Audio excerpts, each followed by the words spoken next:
We had our side full, and we just signed, I think, the 15th person freelancer. So all 30 had filled up slowly over the 6 months or so that we were there, or a year or whatever it was. And then it was the same day, exact day, that we signed the last person that COVID hit, and the whole thing was a ghost town. Welcome to the Creative and Code podcast. Welcome to the internet, my friend. Brought to you by ID Digital Agency. Kind of a big deal. Dive into the dynamic world of digital marketing, creative design, and coding with top experts, latest trends, and actionable insights. Let's get inspired and innovate together. It's showtime. Hi, and welcome to another Creative and Code by ID Digital Agency. My name is Jay, and normally Emily is here as well, but she's got COVID at the moment. Apparently she caught it from a barbecue that we had here a couple of days ago. I don't know, we'll wait and see, but she's due to come back next week, and looking forward to having her back for Poppy, who is going to be talking about how she does the marketing at Bike Now, which is a huge bike shop that's been around for quite a while here in Melbourne. They're one of our clients. We've helped them with their new Shopify website, and we want to find out how they do their marketing and how they get more foot traffic through the door. So that's going to be interesting. Today, we have a very special guest, Anthony Wymond from Ignite Online or Ignite Agency. He and I have been friends ever since grade 7. That would have been 1994, I would say. He and I have been in the same. He and I were in the same secondary school, in the same classes all the way through. Funnily enough, our paths have been very, very similar. We now run digital agencies separately, but we do catch up and share a good laugh here and there on clients, team, success, a whole bunch of different stuff. So today, shooting solo initially. So I just wanted to go through a couple of things that have been happening in our agency, which I would normally do with Emily. We've been diving head first into a lot of keyword optimization, backlinking, for our clients, and just making sure that they're being found in search engines using the right keywords that are going to get the best amount of conversion, especially for their target audience. And really, it's not just going for those keywords which are 1 or 2 words long. For instance, let's say as a modular building company, you would expect modular building to be where you'd like to be found, but you've got a huge amount of competition out there. So what do?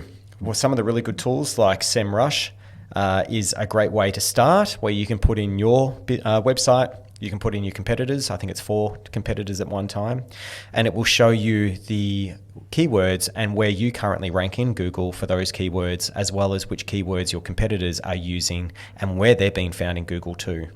And the great thing with that is that you can do this every month or so. You can find new words. You can see what people are writing articles on, or your competition. You could see the words that you didn't even think about that you should be using as part of your content or news articles or products and services too. And that way you can start to go, well, I'll create an article on this and this and this, versus being in the dark and just creating content for the sake of it. You can also use things like ChatGPT, and there's a bunch of other ones out there that will be more suited for news article content to try and ensure that you don't get done for plagiarism, or you don't get done for generated content. Google's becoming a bit of a stickler for that too, so just be careful on that. Some of the other ones that I was just mentioning too, such as backlinks, making sure that your website is being linked from other websites that are related to what you do, or the keywords on there are related to the words that are on your website. Think of it like you're a rock star in your industry. And as a rock star, let's say Foo Fighters, all you're trying to do is get more people listening to your music and more people talking about you. Same thing goes for your business. But those people that are interested in the Foo Fighters, for instance, are talking about bands, and they're talking about music, drums, events, their latest shows and gigs that are coming up. It's all around that type of conversation. Same thing has to go with your business. So let's say you're a hairdresser. So everything about women's cuts, haircuts, beards, trimming, styles, types of scissors. How can you find a good hairdresser? Ratings. There's a range of different stuff that you need to be talking about on your own website, but also being found on other websites related to what it is that you do. So if it being hairdressing, there might be some hairdressing forums. There might be Reddit that's talking about the best haircuts, the latest trends on fashion or makeup, and there's a whole range of different things that you could look at too. And by having your links that are following, not no-follow links, I'll talk about that in a sec, the more people that are coming through from high authority score websites that are linking through to your website from other websites, the better your ranking is going to be as well. We normally do find too some websites that have got hardly any search optimization, any keywords or anything like that, but they'd have a very good value and good outcome for their customers and got great ratings with a lot of backlinks. You'll see that they'll rank higher than those with good search optimization, simply because the reputation is so good. So yeah, have a think about that. Some really cool little tips of how to get onto some really high authority score websites. Podcasts. If you put your link into the show notes, or if you're a guest on someone else's, just make sure that your website link is in the show notes. That'll link across, things like that on Spotify, Apple Music, a range of other ones like iHeartRadio will do really well to bring that traffic in. Pinterest is massive. So if you've got a product or service that you can promote pictures, put those pictures up on Pinterest, make sure they got the right keywords and that they link through to your website too. Authority score of 100. So is Spotify, so is Apple Podcast. So yeah, have a really good look at some of the things that you can do there just to quickly boost up your backlinks, and you'll notice that your ranking will climb quite well too. So yeah, we've been doing that with a lot of clients. If you are interested, give us a call. What are we? 039500 99998, or visit the website iddigital.com.au. We've also been looking at some targeted campaigns to one of our clients that has 500,000 customer records and sending out personalized emails and SMSs based on their current setup on the platform too. It's been huge. I think there's 15 or so different templates for emails. There's a whole bunch of different templates for SMSs that we've been sending out, different platforms, different partnerships. It's been crazy. But luckily, the only thing that we had go wrong was a word was in the wrong place, but it didn't. If you were one of these recipients of the email, you wouldn't have even noticed. And luckily, that only went out to the first initial pool of customers. We fixed it, and now it's sent out to everybody else. These things do happen. You can check and check and check as much as you want. You can test it. You can send out mass emails and think everything's cool, and there's always going to be one little thing, and luckily it was a little thing this time. But yeah, the adoption rate for this particular company, moving from a plastic card, discount card, to a app, has been around 33%. So yeah, they're really, really happy with that so far. And that's only been in the last 5 days. And we've only got 6 weeks to go until the holiday break at the end of the year. So we're trying to get out 5 major projects by the end of the year. We've got 2 or 3 new projects that have just come in as well today. So just sifting through that, and hope everyone had a good Melbourne Cup weekend if you live in Melbourne. So yeah, busy. We've got lots on the horizon, and we're looking for really interesting and challenging products. All right, let's get to the news. Good news, everyone. Uh-oh, I don't like the sound of that. This is the way. So Meta's revenue growth is something that I want to talk about at the moment. So Meta platform reported record revenue of $40.5 billion in the last 3 months. And that is also on top of a deceleration in digital advertising growth too. So digital advertising's been going crazy. It is full momentum, and it is still growing great, but the acceleration has started to slow down. And that is because we're looking at things such as ChatGPT. We're looking at artificial ways of connecting, and there are also new ways in which you can start to target people, not just through your traditional digital advertising. So that was through the Wall Street Journal. Something that is a segue into this one through The Australian is also technographic segmentation has gained traction too. So rather than just targeting people based on a demographic, where they live, what they do, hobbies and interests, that kind of thing, you can now do it on a technographic level. And what that means is, what type of devices are they using? Digital devices. What age are those devices? Whereabouts are those devices? And by having a digital product, let's say you are looking at trying to get as much installation of an app, or you run a startup digital offering of some sort, you can now target people based on their technology behavior as well as the devices that they use. So keep looking out for that, and we'll be looking out for that for our clients as well. And generative AI's role in marketing is becoming obviously massive. This is through time. So marketers are increasingly adopting generative AI for content creation. So tools like Typeface Arc are leveraging large language models to manage entire marketing campaigns, not just here and there like you would do with ChatGPT. You might ask it to generate 5 really good plugs or conversions for a particular business that you're in, for a particular product that you're trying to sell. This is now doing full campaign level over multiple platforms, generating the content, and doing it specifically for particular platforms too. A lot of clients think that they should just create a video or a series of videos and they can just upload it to 3 or 4 different platforms without any changing. That's not the way to do it anymore. And we find if you customize the video content or the image to suit the actual behavioral patterns of those platforms or the people using them, you're going to have a much better conversion and outcome there too. All right, so that's a little bit of the news. Let's get straight to our guest. You had my curiosity. Now you have my attention. Good to have you, Anthony. Yes. Anthony, do I call you Anthony or Anthony? Yeah, go for it. Don't know, mate, but either or. Yeah. And sometimes it just keeps getting shorter. Yeah, exactly. Well, tell us if we're going to look on your LinkedIn profile, we kind of understand what you do, but what do you really do? We know you're a creative director, you're a founder of Ignite Agency, I think it is now, Yep. And you've also just started on something new. Yep. And in the education space. So what do we want to know about you? Yeah. Yeah. Well, I guess if you look at my LinkedIn, I think I've still got my school there, and if you look at that, you'll notice it's the same school as that you went to. So we're actually in the same year level, which is pretty random. Yeah.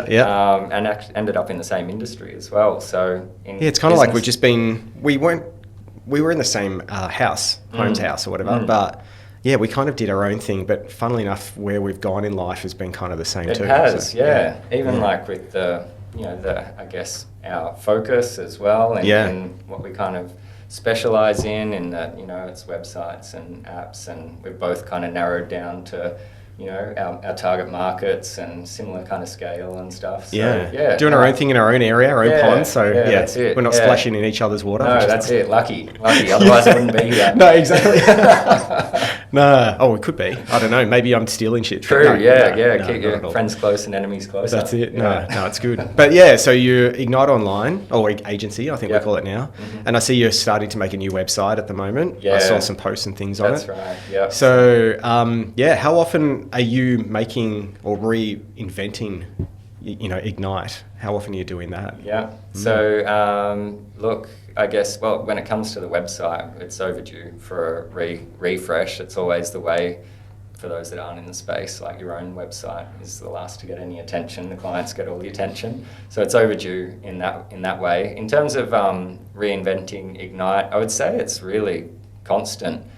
We change apps that we use to deliver sites, code, style, our overall product offering quite frequently. Probably the biggest one recently was we've specialised in WordPress and Craft and some other CMSs for many years, and maybe close to 10 years.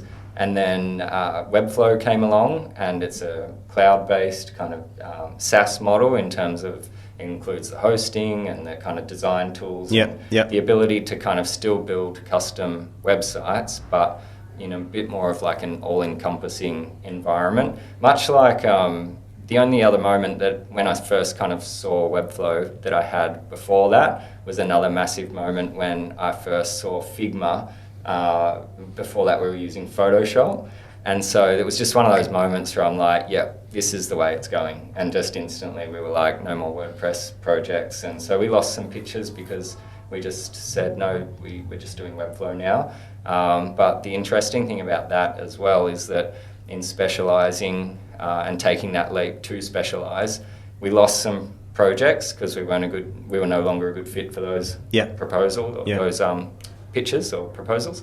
But we won others in that people are looking for specialists, and so then they find us through specialising in Webflow. So I think that kind of balanced out, and we're doing a lot of work with Bank Australia now as well, and they it's a new recent one. And they were one of the first large Australian enterprises, and obviously being a bank, security is really critical for them. And so, props to them. That was a big and bold leap to move to a new platform. And I know for a fact their whole pitch process, their whole, research phase into available CMSs out there was very extensive and had a lot of people that were very experienced in the industry and tech and delivering tech at scale for enterprises. And they looked at all of the platforms out there and they narrowed it down to Webflow. So did they know about you before they started drilling it down? Like you were Webflow, they might have had some other pitches or whatever, or RFPs that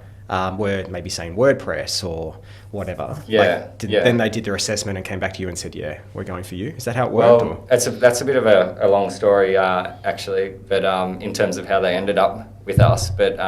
But yeah, I think I'm actually not too sure. That one came through a referral initially in terms of getting us involved in the pitch process. So in that way, we were known before Webflow, but yeah. So it's like a warm lead. Someone's known and they've connected with you, and that's awesome. Yeah, that's it. Yeah. So anyway, where was I going with that? So yeah, in terms of reinventing, that's been a really big one recently. And do you find it hard? Like even though I've seen your site and it says you're Webflow experts and you're Google accredited or something. I can't remember what I was looking at yesterday, but yeah, saying before that sometimes you knock back work because they don't want to work on Webflow.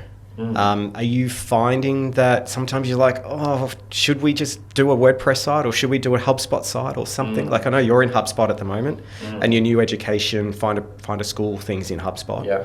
Are you still doing HubSpot too, or are you just... We use HubSpot for ourselves, and so we use it as our CRM. We don't use it extensively, like we're not a full sales-based organisation. A lot of our work would come from word of mouth, so we more use it just to kind of manage the existing clients and contacts that we have and have their basic email functionality, and that seems to work. That works for us. We don't, when it comes to building out on HubSpot, we never committed to building, even when we were working with other CMSs, we never committed to building everything in the HubSpot ecosystem, because it always just felt like I didn't particularly, if I was in the client's shoes as well, I'd be reluctant to go all in on a platform like that. Yeah. So that's probably why we avoided HubSpot in terms of website frameworks. And just on that as well, have you experienced as well their sales people trying to push you hard to get more people onto their platform? They've obviously got commission that they're earning, and there's certain tiers, and we get hit weekly by them just trying to push, and we're just like, no, leave us alone. Yeah. If it's suitable for the client, we'll use you. If not, we won't. And so have you had that experience too? Yeah, for sure. Yeah. They are pretty relentless, and they're growing. There's a lot of things that they do that are like amazing, like they're business 101 kind of things, but they're just ruthless, like in going about that. Like you said. So can be frustrating, but look, they've got a great product, and it sometimes I guess SaaS is becoming more and more competitive too. I'm not fully across that space, but they might need to be doing that to be kind of staying ahead of I agree. Other providers. But yes, that means you and I need to manage a lot of calls from people like that. The other thing that's almost daily is people that can guarantee like SEO results and things like that. It's constant. But anyway, so I've got a bit of a filter for that now, and I guess on that note, I don't really answer my phone now. I let anything go through to... I saw yours come through. Yours gets screened. Like that as well is intentional. So I figure if something's important or urgent enough, they'll text me, or they'll, because I don't really use voicemail either. Right. Or wow, that's a huge difference. Like I'd expect most people, like in your role being creative director, are you the one that is screening calls and getting requirements, or is that one of your other guys? So that would be our general manager, Andrew. So he's been an amazing addition to the team as we got a little bit larger to be able to have He's been there for a while now. He has, 3 years or so. That's been amazing when you get to that I don't know, say 10-person kind of level, to be able to have somebody that is essentially looking after everything that you would usually look after. So that has freed me up to do things like have the time to be able to dive into AI and like see focus how on that things. can like how we can bring that value to our clients. And other kind of big picture stuff, because if I'm tied down with the emails and the day-to-day, that really is time-consuming stuff that isn't driving us forward. So he's been an amazing addition, and that's why I know that anyone that's calling me, usually it's like, someone that I don't particularly want to hear from, or they might have another channel to get to me. So but anyway, that's good, because he takes care on of all that day-to-day stuff, and then they know to contact him, and he'll disperse it out to the team or whatever needs to be done. It's great for you, because then you can focus on what you want to focus on. That's it.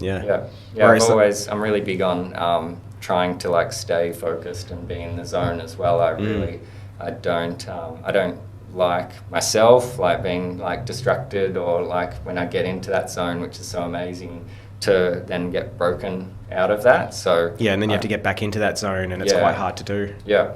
I forget what the stat is. It's something like it can take like 15 minutes to half an hour to get back into it, if you're lucky enough to kind of get back into that flow state. So you've got that mind that can do it quite quickly. Otherwise, you'll miss something, or something could go wrong. So, and I was just thinking about our role. So you're creative director, I'm strategy director, and I'm thinking too, like with what you do, are you on the tools a lot these days, like creatively, or are you signing off on creative, or is creatively I still sign off on it. A lot of what I do creatively as well is try to keep my finger on the pulse, what's happening around the world creatively and in tech. So I do some judging for some web awards, and I'm quite always kind of staying across what's happening in the industry through some newsletters and X and bits and pieces, and anything that I find that's of value we'll put through into like an inspiration channel in our Slack.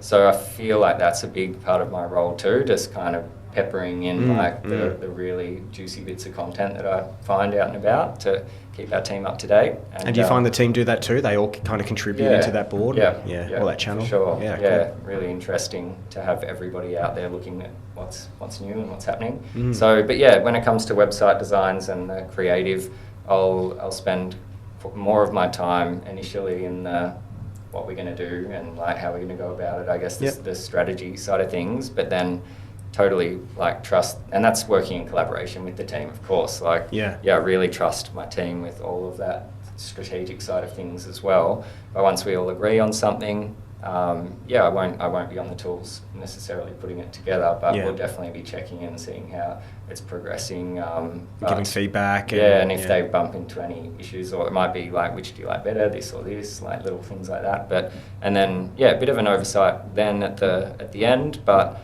I still definitely stay across it. But in terms of I guess creative director, I'm not, you wouldn't call me necessarily a creative director. More like a business development manager or something, or probably above that actually. Look, I'm not sure, because like I'm certainly not like fully directing the creative day to day. I'm not exactly sure what my title is at the moment.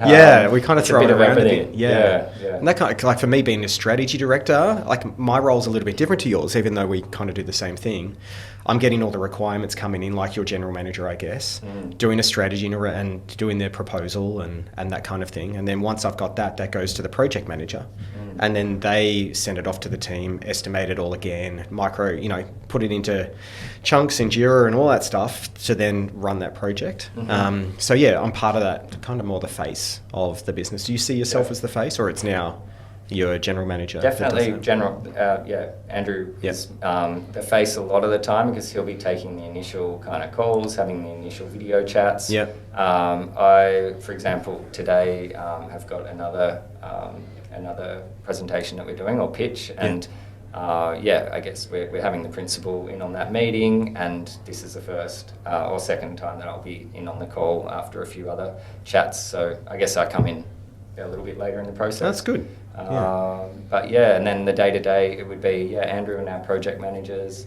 And actually another change that we've made recently is we used to have more project managers, and we've actually elevated our developers and designers to have more time with the clients. And so far, that's been really good. It's amazing. Because we do that too. Yeah. It's good for us. It's like we don't have that, that kind of thing of like information having to daisy chain around the place, which is obviously time wasting. Yeah. And things can get missed or misconstrued. It's coming straight from the client's mouth to somebody that can actually execute it. So then it's just done instantly because they're, talking to someone that can action it on the spot. Sounds like we've got a similar structure as well, or hierarchy, because, well, not from our point of view, but once it hits our project manager, we've only got one project manager, but we have a lead. Same here. Yeah? Okay. So we've got more people that are actually producing the work. Yep. Because the project manager can delegate, but they're not, and they can understand the web environment a bit. But then we've got a lead developer for the back end and a lead developer for front end.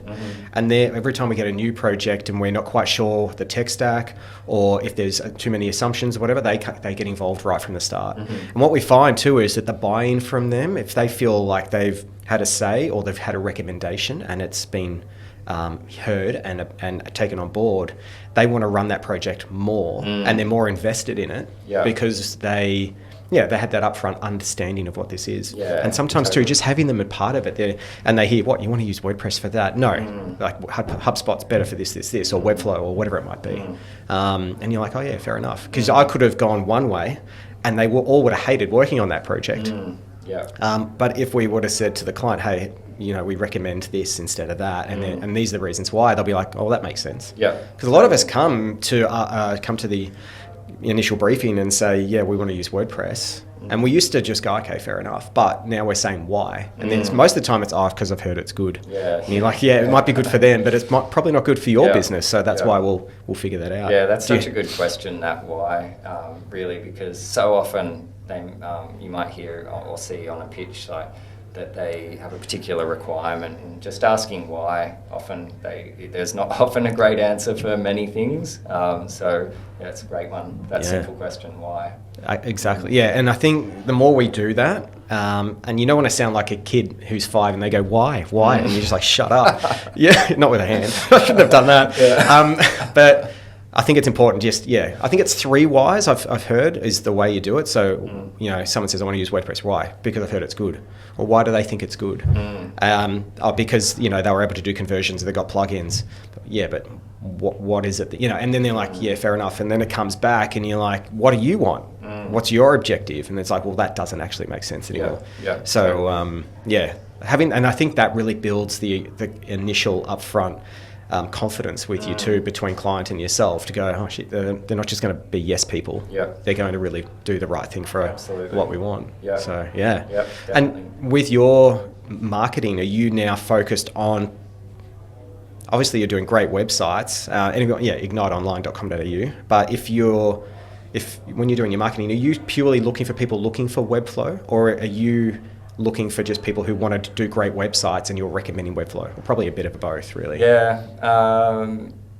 Definitely attracting people that are after Webflow specifically. So we are using those keywords on our website, and that's a lot of the content that we create is around Webflow to try and attract that. But in terms of who we're trying to attract, we're probably more focused on the sector, which would be the education sector, in particular private schools in Australia, because that's what we've got a lot of experience in. We find that, and this has been a discovery too, it's very easy to fall in the trap of just wanting to take any job that lands, and even if it's in a sector that you're not experienced in or the client's not the best fit.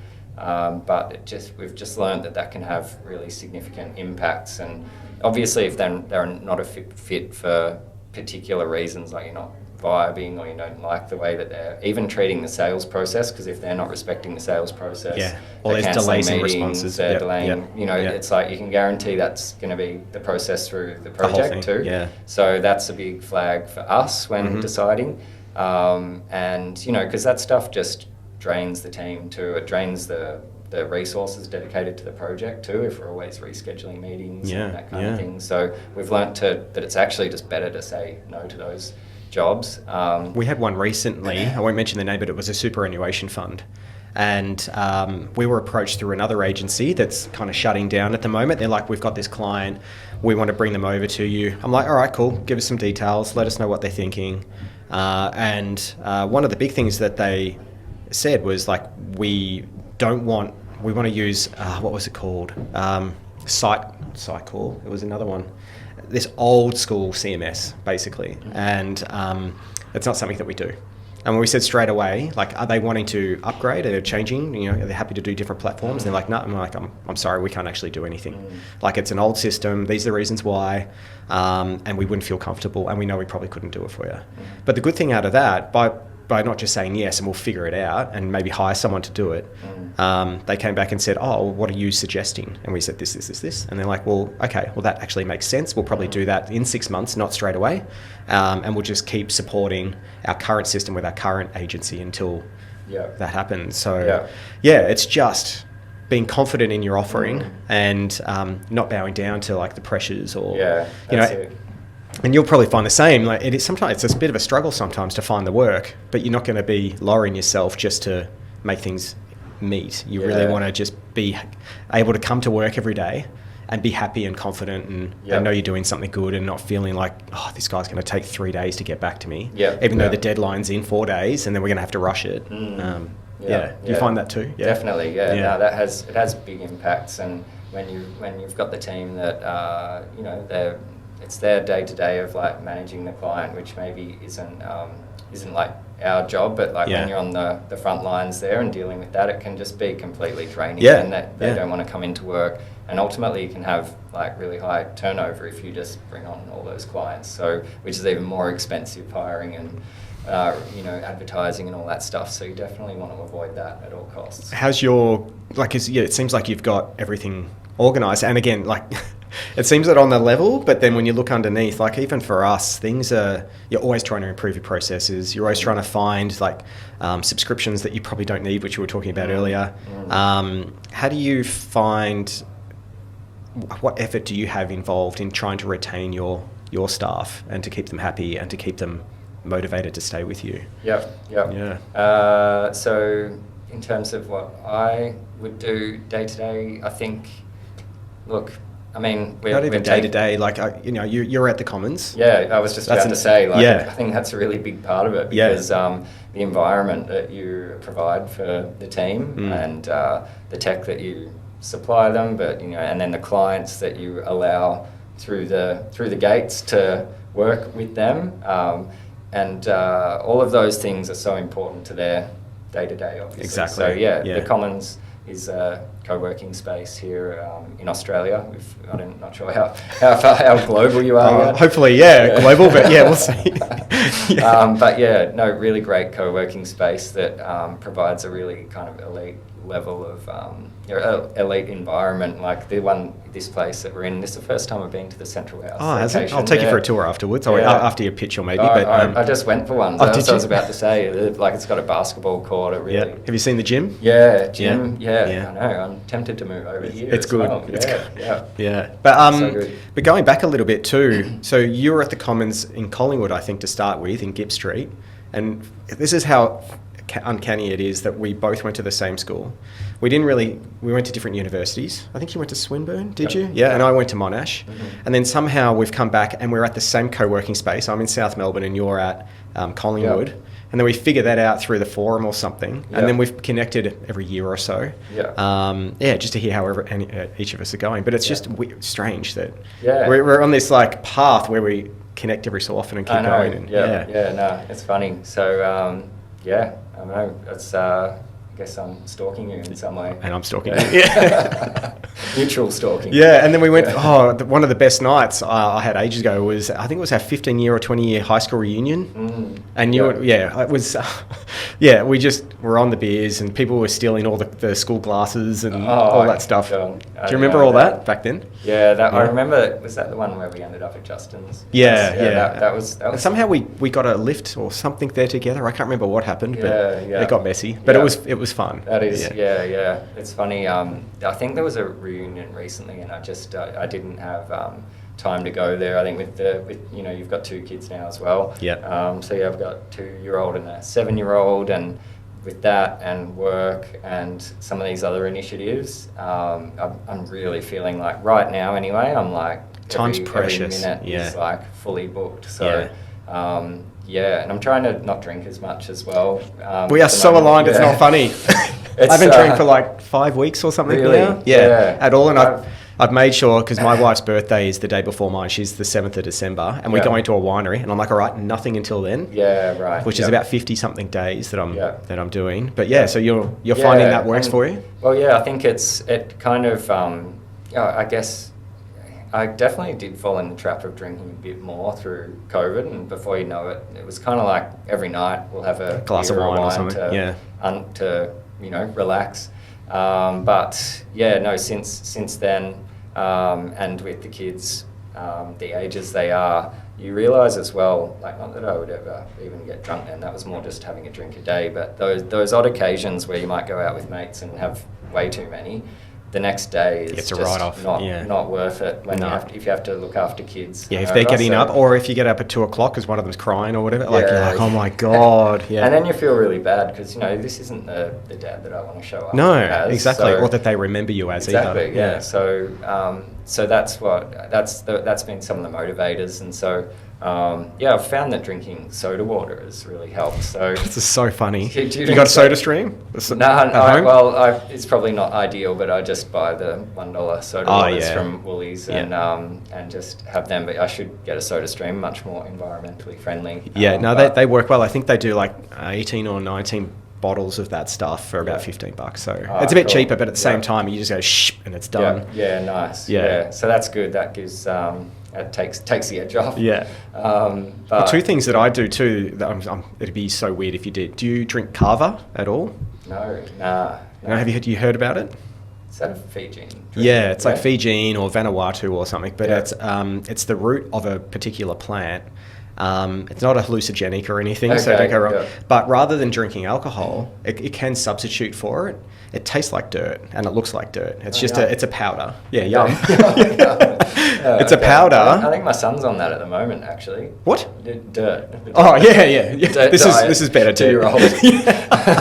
And the dirt comes in a packet from Coles. But anyway, it's a teaspoon. You put in about 200 mils of water, stir it up, and you sip it. It numbs your lips. Right. Not badly, not like you've had surgery, and your tongue, and it just mellows you out. Right. Okay. And there's no like hangover or anything. And it's awesome. So I have that after dinner, just have a little sip. Yeah. Within 15-20 minutes, I'm on the couch just like, yes, this is awesome. Really?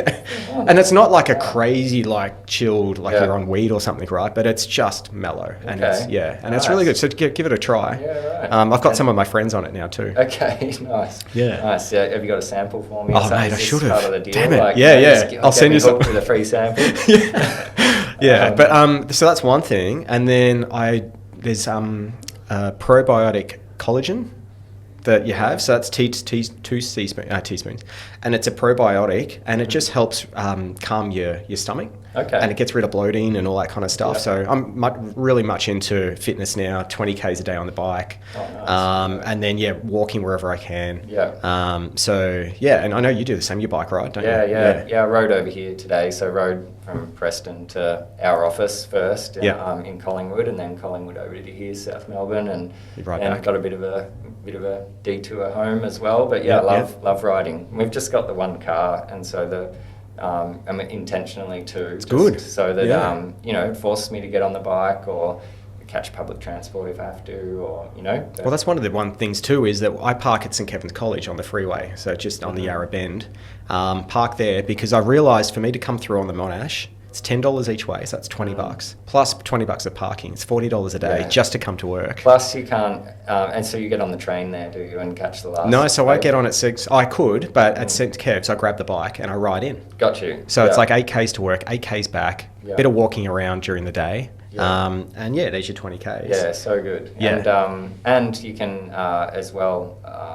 So hold on. I missed a part of that. Is any of that leg on public transport? No public transport. Okay, all right. Yeah. But then even when you're riding, like you can listen to podcasts and stuff. So it's great. Yeah. You can do that in the car as well, but I hate driving. I can't wait until Tesla release the it seems like it's heading that way in America, but I don't know how long it's going to take to hit here. But when they have full self-driving, I'm just going to be all over that, because I just cannot stand driving. Like, you know, you can't do anything else. No, and you try to kind of. Sometimes you're just like, or you're using like voice to SMS and things like that. Yeah. But yeah, it'd be so good just to be able to sit back and have your own time. It's like, it's not, I don't think as humans we're meant to sit behind the wheel of a car and pay complete attention for an hour long, especially when I don't do the commute, you know, out to, say, Bayside but you know, imagine like 1.5, 2 hours of just like bumper to bumper. Like, imagine being a truck driver or something and having to do that all day, and then having to it's like absolutely not, we're not meant to do that. Like, no wonder people look at their phones. So I think it's going to be so much safer once we're all off the wheel, really.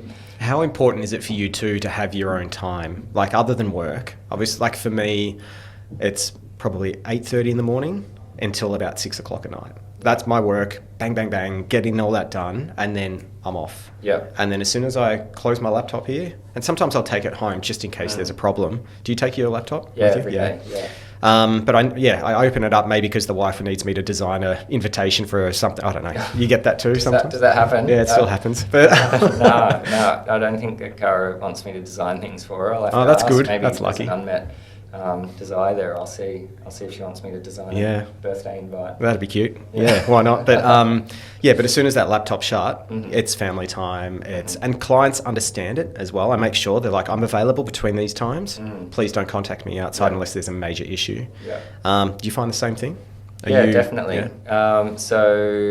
So the question there is more like what the family time and work your time. Work time, and then you have your weekends, nights, and things to yourself. Oh yeah, for sure. Yep. So we're pretty much, I guess, 9 to 5:30 at the office, and very much say like those are the hours. Like, there's no kind of underlying expectation to get in at 8 and leave at 7:30. Like, I know used to be the norm for some kind of advertising, the advertising industry at large, especially the big players. And I think still is, and with some of those big consulting firms and stuff, that unsaid kind of expectation. Yeah. But that's certainly not the case with us. And so people just come and go as they need to, as long as they get the job done. You're quite happy. Oh, it's not outcomes based. Like, I'm going to design the website, and you know, if I do it in 2 days and not I've got 3 days off. No, not like that. But but you know, very flexible in terms of location. Like, it could be like, we're not tracking work from home, work in the office. Like, we've got our general manager Andrew at the moment is over in Bali. Our lead designer and he's working from there too, or is he? One week on, 1 week off. Yeah, we do like that too. Yeah, he's doing a silent retreat over there, and just kind of going to work from some of the really nice co-working spaces. Yeah, there's some amazing ones there, and their internet's amazing too. Yeah. And then our designer just got back from a week in China. Anyway, it's good. It's flexible. We don't put any real limits on. And it's like, you've got to live life as well. If you're going to be like, no, you can't like go on that holiday for 2 months around the world or whatever, then like people will be like, sweet, well, I'll quit then, and I'll just find another job in. Yeah, and there goes all that training and knowledge and stuff. Whereas like, you're like, look, you can do it for 2 months, but let's do like a 2-week stint in the middle where we can just get some things done. Yeah. I think they appreciate that, and that's why we've got an amazing retention rate. It's about 7.5, 8 years at the moment with our guys. I know, you're pressed for time, so we'll just a couple of little questions. Time went fast. Yeah, it does, doesn't it? That was half an hour. Yeah. But one small little thing, I just wanted to find out a quick story about the best thing that comes to your mind, like this moment in time where you had the best time and then the worst time. In professionally? Anything to do with professionally, yeah. Like something normally for me just goes bang. I know exactly the moment where I was just in the worst moment, and you don't have to go into a lot of detail, but then the high and the low. Does something come to mind? I mean, like, it's kind of an obvious one, but just like COVID. Like, looking back now, that was a low that just took me a while to get my head around, and it just kind of sucks. Obviously, it sucked for everyone, and it sucked for some people a lot more than it sucked for the digital industry. So I'm not trying to say like this was the worst thing in the world, but for us and Ignite as a business, we started in a co-working space. We went and rented a larger office. All by yourself, wasn't it? Yeah, so we had like a 30-person office.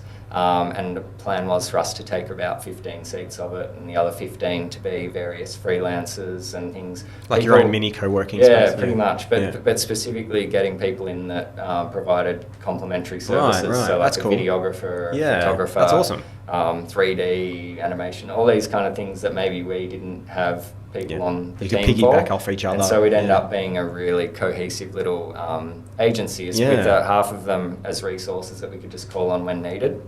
So great idea. We had our side full, and we just signed, I think, the 15th person freelancer. That's amazing. So all 30 had filled up slowly over the like 6 months or so that we were there, or a year or whatever it was. And then it was the same day, exact day, that we signed the last person that COVID hit, and the whole thing was a ghost town for a year. And you're still paying the rent or whatever for that space. Yeah. Again, like hindsight, wish I had have ripped that Band-Aid off sooner, but there was always, like with everyone, there was always that glimmer of hope, maybe just another month. Exactly. How long is this going to last? Yeah. So it ended up like 2 years almost. Yeah. So anyway, aside from all the financial time, all those stress, all that kind of wastage, I think it just feels like a down point for me, in that like that was potentially such a cool thing that we built. What could have been if, so that. And you feel you could do it again, or you have the itch to? Probably not. Well, yeah.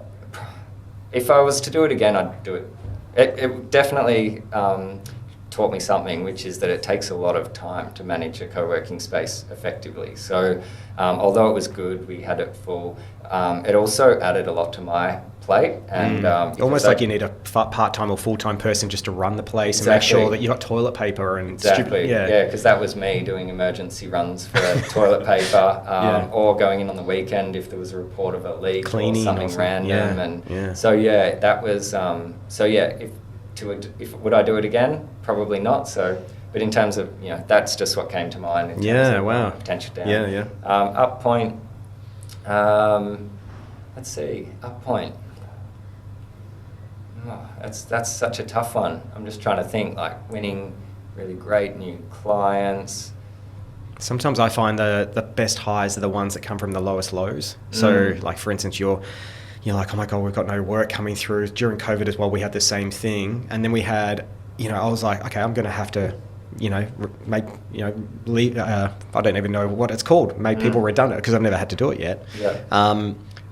And that day we get this big project that comes through to completely digitize a loan company, their whole process. And we're like, holy crap. Yeah, right. Wow, and that's cool. Like, you're like, oh, thank God. Yeah. That's when you get on the beers and it is. I mean, that's funny how things like that happen as well. Like just out of the blue. Like, what was it? There was one time where something similar happened, and I was like, oh, we're going to be like really stretched here. And then out of the blue, you get like a random email from either someone's referred or like somebody that wants to work for you.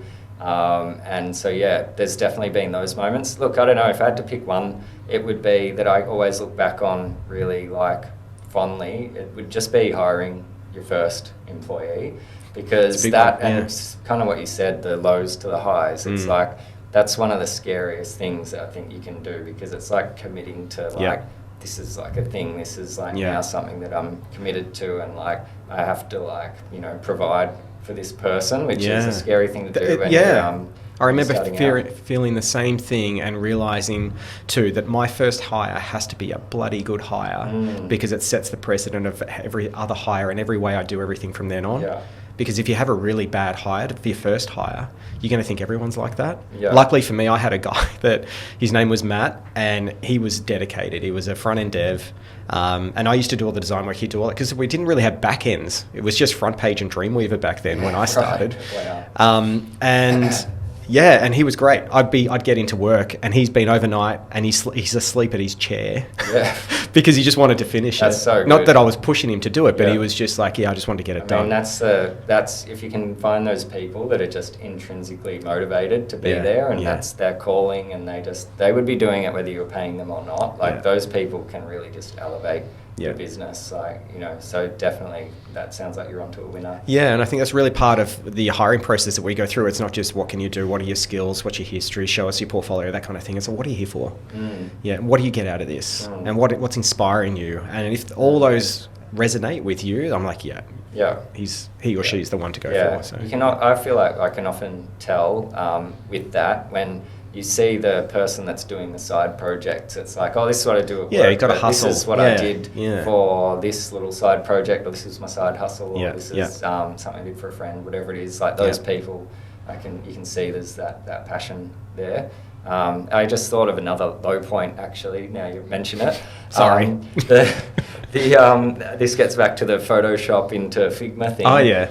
We did this, we took on this big project, like almost had like 100 pages that need to be designed or something, and this was in Photoshop. We had like 100 like Photoshop individual files, and they go, can you make this change? And layers in each of those pages with the navigation and stuff, and none of it synced. So like if they're like, no, change the nav or something, and you're like, open it's file, like open. It almost broke the guys. I bet. It broke us all. Like that was why it was just like, oh my god, and it was like such a godsend for Figma. So maybe there's another down point, and finding Figma another high point. We've only been using Figma for about 6 months now. Before that was Adobe XD, and then Adobe XD is no longer supported by Adobe anymore. So we're glad that we've made that transition to Figma. No, it's great, isn't it? Yeah. It's so good. Yeah.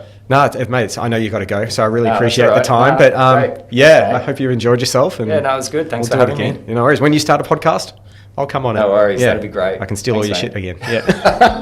Thanks for tuning in to the Creative and Code podcast. That's all, folks. We hope you enjoyed this episode and found it as inspiring and entertaining as we did. Remember, there are plenty more episodes to explore, so make sure you keep listening for more creative insights and coding tips. A big shout out to our amazing sponsors and the team at ID Digital Agency for making this podcast possible. Got a story to share or want to be a guest on our show? We'd love to hear from you. Send us a 2-minute or less audio clip to creativeandcode@iddigital.com.au. Suggestions, ideas, or just want to say hi, we're all ears.